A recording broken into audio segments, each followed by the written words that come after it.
Hello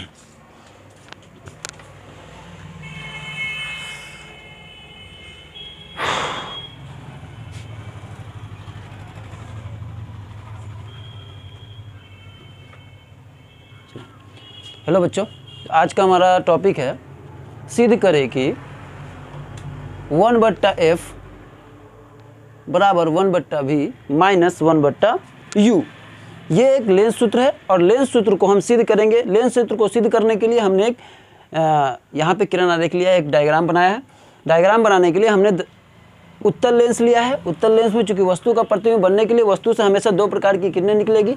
पहली किरण मुख्य अक्ष के समानांतर आएगी जो लेंस से गुजरने के बाद फोकस की ओर मुड़ेगी। दूसरी किरण प्रकाशीय केंद्र से होकर गुजरती है जो बिना मुड़े सीधा अपवर्तित होगी और दोनों किरण एक दूसरे को जिस बिंदु पे काटेगी वहां उस वस्तु का प्रतिबिंब बनता है। वस्तु का प्रतिबिंब जहां बनेगा वहां पे हमने लाइन मारा है और वहां पे वस्तु का प्रतिबिंब बना है। इसका हमने पॉइंट का नाम डाला है, पॉइंट का नाम वस्तु का हमने नाम डाला है ए बी। इस पॉइंट का नाम डाला है P, चूंकि ये O है, प्रकाशीय केंद्र को हम लोग O से सूचित करते हैं इसलिए ये O है। यहाँ पे A डैश B डैश, चूंकि ये वस्तु का प्रतिबिंब है इसलिए हमने A डैश B डैश से दर्शाया है। ये हमारा फोकस है और इसके माध्यम से हम सिद्ध करेंगे। सिद्ध करने के लिए हम कुछ चीज़ें जो यहाँ पे हमारे पास दिया गया है उसको हम प्रूव करने की कोशिश करेंगे उसके द्वारा। पहला है कि हमारे पास कुछ चीज़ों का मान अवेलेबल है जिसको हम यहाँ लिख लेंगे। पहला क्या मान अवेलेबल है हमारे पास? तो पहला मान अवेलेबल है वस्तु की दूरी। हमारे पास पहला मान अवेलेबल है वस्तु की दूरी। हमारे पास वस्तु की दूरी है। याद रखिएगा जब भी कोई दूरी न पाती है लेंस या दर्पण में तो एक सेंटर, लेंस या दर्पण के सेंटर से न पाती है यानी O से न पाती है। यहाँ पे हमारा जो लेंस है, लेंस में हम कोई भी दूरी नापेंगे चाहे इस साइड की या इस साइड की, हम O में नापेंगे।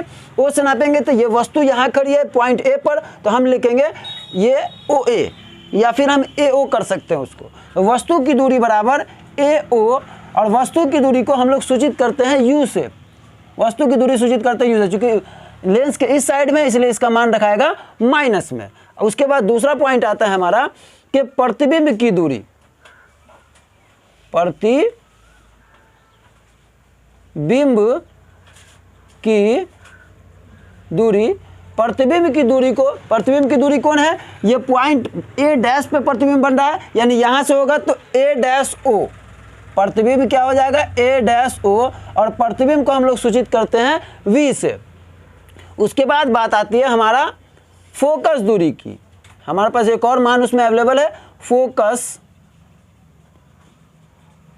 दूरी। और फोकस दूरी क्या है? फोकस दूरी F यहाँ है तो इसको हम बोलेंगे OF और फोकस को हम लोग F से सूचित करते हैं।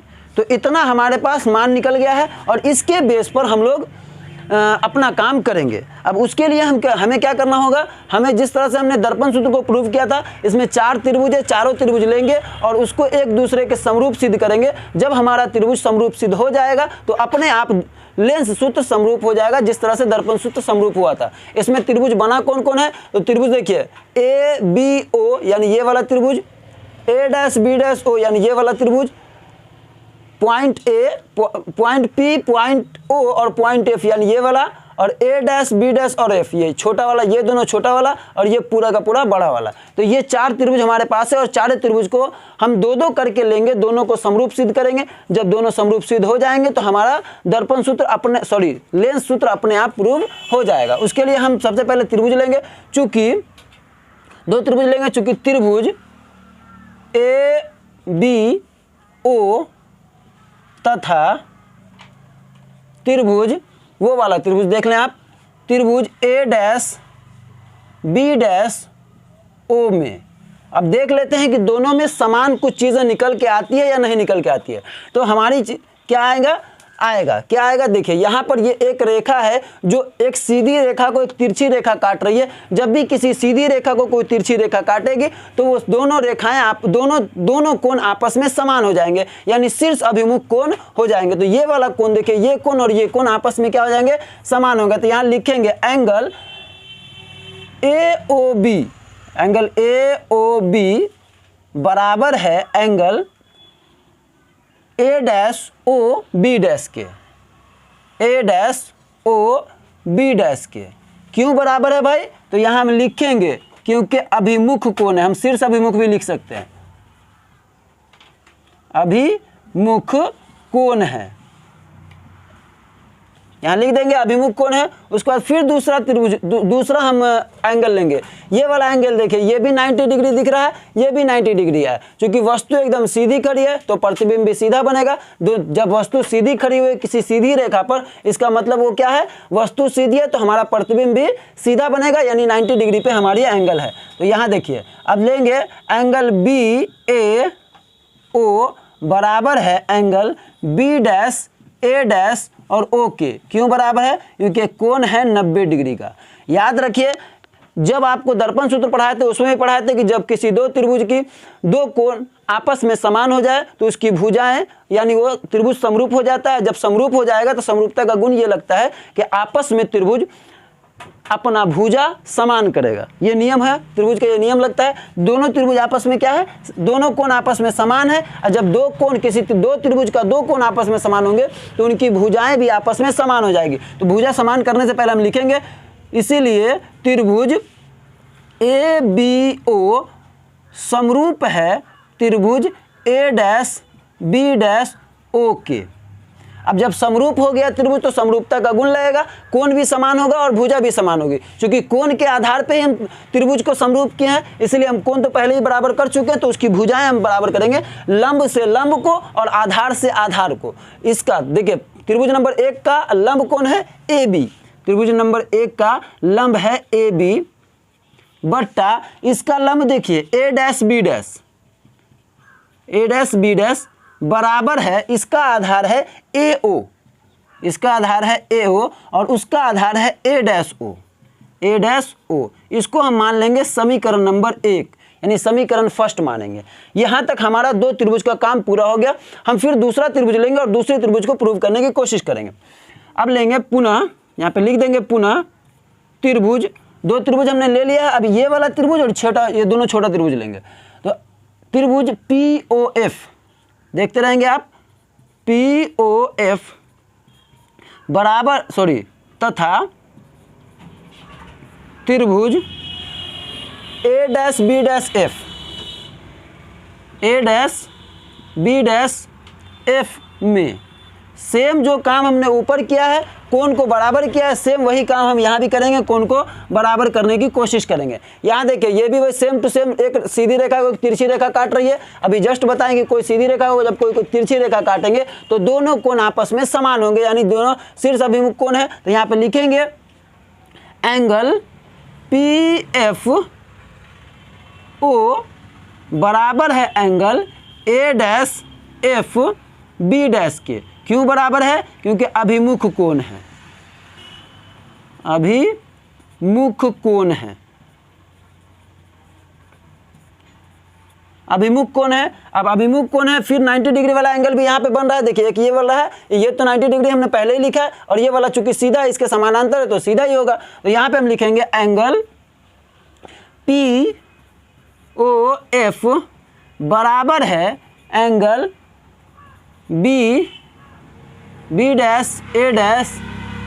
क्यों बराबर है? क्योंकि एंगल है 90 डिग्री का, यानी 90 डिग्री का। क्यों बराबर है? क्योंकि एंगल 90 डिग्री है। अगर यहाँ पे आपको लिखना है तो यहाँ पे आप लिख सकते हैं किस नियम के तहत बराबर हुआ, तो एंगल समान, कौन कौन समान हुआ, इसलिए हमने त्रिभुज को समरूप सिद्ध कर दिया है। देखिए, सेम वही कंडीशन यहाँ पे आ गया, किसी दो त्रिभुज का दो कोण आपस में समान हो गया। यहाँ पे यानी ये त्रिभुज भी क्या है, आपस में समरूप हो गया। तो हम यहाँ पे लिखेंगे, चूंकि त्रिभुज POF समरूप है त्रिभुज A'-B' और F के। किस नियम के तहत? तो एंगल समान के तहत। और जब कोई दो त्रिभुज आपस में समान होंगी तो उसकी भुजाएं भी आपस में समान हो जाएगी। तो भुजा समान करेंगे जिस नियम के तहत यहाँ पे बराबर किए, तो लंब से लंब को और आधार से आधार को। उसका लंब देखिए POP है या PO है, PO बट्टा उसका लंब है A'-B'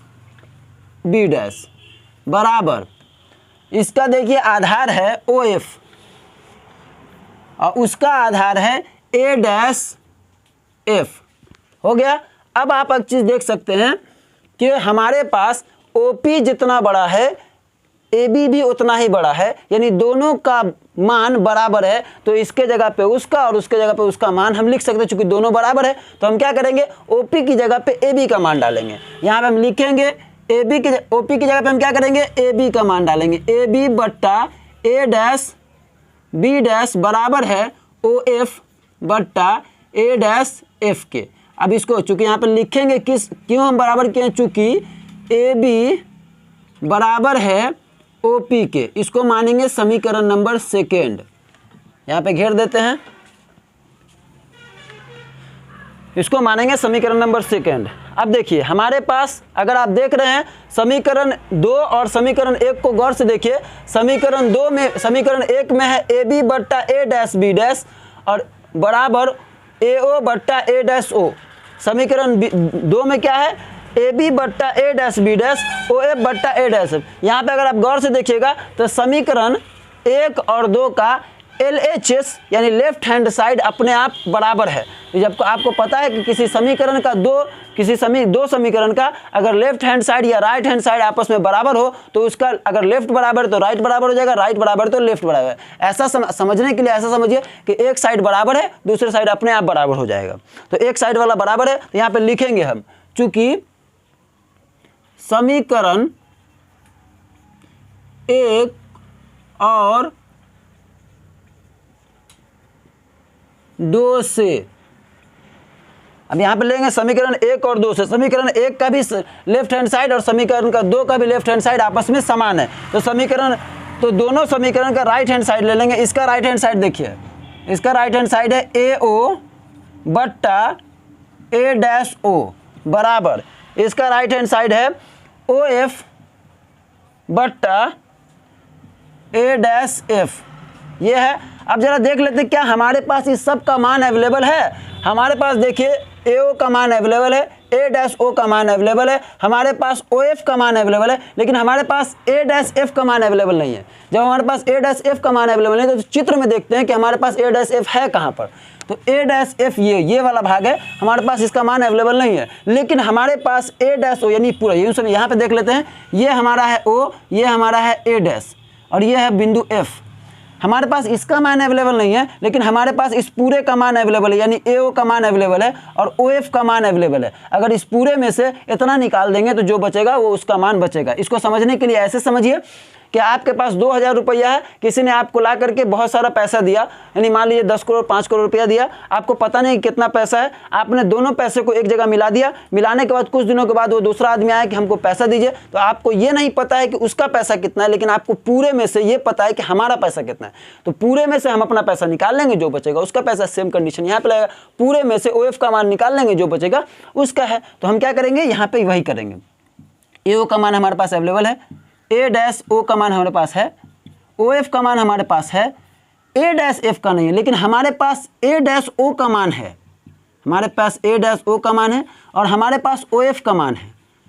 अगर इस पूरे में से ओ एफ का मान निकाल देंगे, जो बचेगा उसका मान है। अब मान सबका हम जरा डाल देते हैं। ए ओ का मान हमारे पास अवेलेबल है -u बट्टा ए डैश ओ का v हमारे पास है, ओ एफ का मान है f, ए डैश ओ का मान है v, माइनस को माइनस और ओ एफ का मान है ओ एफ। अब क्या करेंगे, तिरछा तिरछी गुना कर लेंगे।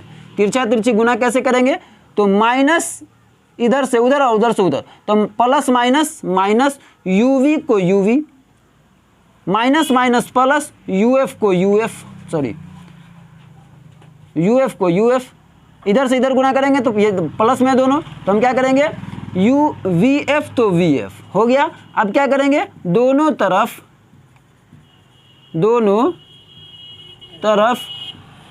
यू वी एफ से भाग देने पर हम क्या करेंगे, दोनों तरफ यू वी एफ से भाग देंगे। देखिए हम समान चिन्ह से बराबर के दोनों तरफ गुना या भाग कर सकते हैं, यानी समान से, यानी 2 से अगर कर रहे हैं तो दोनों तरफ कर सकते हैं, अगर 1 से कर रहे हैं तो दोनों तरफ करें। अब इसको ऐसे समझिए कि आपके पास 2 बेटे हैं, अगर किसी एक को 2 रुपये दे रहे हैं तो दूसरा गुस्सा जा रहा है, किसी दूसरे को 2 रुपया दे रहे हैं तो पहले वाला गुस्सा जा रहा है, किसी एक से 1 रुपया ले रहे हैं तो जिससे ले रहा है वो गुस्सा जा रहा है और जिससे नहीं ले रहा है वो खुश हो रहा है। तो हम ऐसे करेंगे कि दोनों से, या तो दोनों तरफ से हम 2-2 रुपया ले सकते हैं या दोनों तरफ 2-2 रुपया दे सकते हैं। इससे क्या होंगे, दोनों खुश होंगे, दोनों में कोई प्रॉब्लम वाली बात नहीं होगी। सेम कंडीशन यहाँ अप्लाई करेंगे, हम दोनों तरफ यानी बराबर के इस तरफ या उस तरफ समान अंक लेकर के गुना या भाग कर सकते हैं। तो हम क्या करेंगे, दोनों तरफ UVF से भाग करेंगे। हम कुछ से भी कर सकते हैं, हम UVF से किए, दोनों तरफ UVF से भाग करेंगे। अब देखिए UVF से भाग करेंगे तो माइनस UV बट्टा UVF प्लस UF बट्टा UVF बराबर यह है VF को UVF हो गया। UVF से भाग करेंगे। अब देखिए यहाँ पे हमारा UV से UV गया, U से U गया, V से V गया एक बार में, U से U गया, F से F गया एक बार में, V से V गया और F से F गया एक बार में। अब जरा देख लेते हैं कि हमारे पास बचा क्या क्या है। तो हमारे पास बचा है 1 बट्टा -1 बट्टा U प्लस 1 बट्टा V बराबर 1 बट्टा F। आप अगर देख रहे हैं तो गौर से देखिए, लगभग वो सारी चीज़ें आ गई है जो यहाँ पे मेंशन है, लेकिन वो उल्टा पलटे इधर उधर है। तो उसको हम कैसे करेंगे, इसको हम यहाँ पर देख लेते हैं। हम क्या करेंगे, अब यहाँ पर क्या देख लीजिए आप कि UV, अगर आपको पता है कि अगर बराबर के उस साइड किसी को भेजेंगे या बराबर से उस साइड से किसी को लाएंगे तो चिन्ह बदल जाएगा। अगर बराबर के उस साइड कोई चीज़ प्लस में है, बराबर के इस साइड में लाएंगे तो माइनस में हो जाएगा। अगर बराबर के इस साइड कोई माइनस में है, बराबर के उस साइड ले जाएंगे तो प्लस में हो जाएगा। तो हमको चाहिए क्या, पहले वो देख लेते हैं। हमको चाहिए 1 बट्टा F, ठीक है, हमको चाहिए 1 बट्टा 1 बराबर है, हमको चाहिए 1 बट्टा ये देखिए यहाँ पर, ठीक है। अब इसको हम जरा देख लेते हैं। हमसे एक चीज़ गलती हो गई, गलती ये हुआ है कि यहाँ पर F नहीं होगा, यहाँ पर U होगा और यहाँ पर F बचा हुआ, यहाँ पे हमने U डाल दिया, तो वो हमसे गलती हो गया। एक सेकेंड, ये गलती है। तो इसको हम बराबर सीधा कर लेते हैं। अब जरा देखिए यहाँ पर 1 बट्टा F है, 1 बट्टा F को हम बराबर के उस साइड भेज देते हैं, बराबर के इस साइड भेजेंगे और उसको इस साइड लाएंगे। ये प्लस में बराबर के उस साइड भेजेंगे, ये माइनस में बराबर के उस साइड भेजेंगे प्लस में, ये प्लस में बराबर के इस साइड लाएंगे तो माइनस में होगा। हम देखिए ये हमारे पास प्लस में 1 बट्टा V है, हम क्या करेंगे 1 बट्टा V, ये देखिए ये प्लस में है तो हम इधर लाएंगे तो माइनस में 1 बट्टा U बराबर, देखिए ये माइनस में है, बराबर के उधर जाएगा तो 1 बट्टा V। यही तो हमको चाहिए था। बच्चा कंफ्यूज ये होता है कि सर बराबर के उस साइड F था, अभी बराबर के इस साइड F आ गया, तो इसको हम अल्टी पल्टी कर सकते हैं। 1 बट्टा F को हम इधर ला सकते हैं, 1 बट्टा V माइनस 1 बट्टा U को हम लोग इधर ले जा सकते हैं। ये दोनों बात सही है, क्योंकि सर अभी तो आप कहेंगे बराबर के इधर उधर ले जाएंगे तो चिन्ह चेंज हो जाएगा। जब पूरा बराबर का उस साइड और पूरा बराबर के उस साइड का इस साइड लाएंगे तो चिन्ह चेंज नहीं होगा। 1-2 अंक को लाएंगे या ले जाएंगे तो चिन्ह चेंज होगा, 1-2 अंक को लाएंगे या ले जाएंगे तो चिन्ह बदल जाएगा। पूरे को उस साइड का पूरा इस साइड और इस साइड का पूरा उस साइड ले जाएंगे तो कुछ भी चेंज नहीं होगा। और देखिए ये हमारा 1 बट्टा F बराबर 1 बट्टा V माइनस 1 बट्टा U, 1 बट्टा F बराबर 1 बट्टा V माइनस 1 बट्टा U, ये हमारा प्रूव हो गया। आपको चाहिए तो स्क्रीनशॉट ले लें।